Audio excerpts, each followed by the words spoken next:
प्रायोजक धानुकाचं किरारी।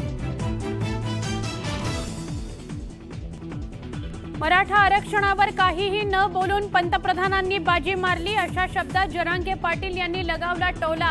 आपलं कुणी नाही हे मराठ्यांना समजणं गरजेचं असल्याचं ते म्हणाले।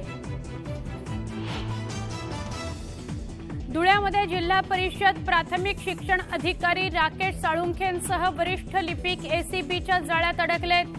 सोयीच्या ठिकाणी बदली करून देण्याकरता 91,000ची लाच मागितली होती। येवल्याच्या धुळगावसह इतर 8 गावांमध्ये मराठा समाजाने काळ्या फिती लावून उपोषण सुरू केलंय। जरांगे पाटील यांना पाठिंबा देण्याकरता हे आंदोलन करण्यात येत आहे।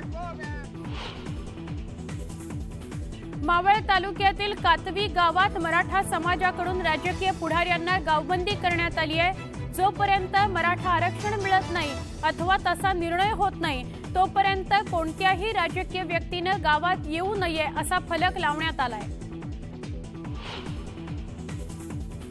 यवतमाळच्या मालखेड बुद्रुक इथल्या सार्वजनिक दुर्गोत्सव मंडळाने सामाजिक आदर्श ठेवत दुर्गा देवीची विसर्जन मिरवणूक काढली। या मिरवणुकीमध्ये डीजे आणि लेझर लाईटचा वापर टाळण्यात आला। त्याऐवजी टाळ मृदुंगाचा गजर करण्यात आला। हिंगोली जिल्ह्यात कंत्राटी आरोग्य कर्मचाऱ्यांनंतर आशा वर्कर्स आणि गटप्रवर्तक यांनीही काम बंद आंदोलन सुरू केलंय। शासकीय सेवेत समाविष्ट करणे, वेतनवाढीसह इतर प्रलंबित मागण्यांकरता या कर्मचाऱ्यांनी मोर्चा काढला।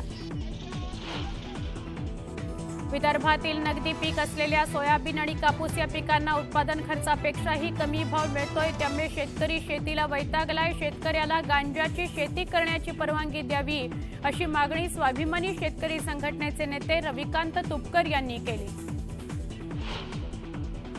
बुलढाण्याच्या मलकापूर नगरपालिकेमध्ये हनुमान सेनेनं अर्धनग्न आंदोलन केलं। नगरपालिका प्रशासन हप्ते घेऊन परवानग्या देत असल्याचा आरोप करत हे आंदोलन करण्यात आलं।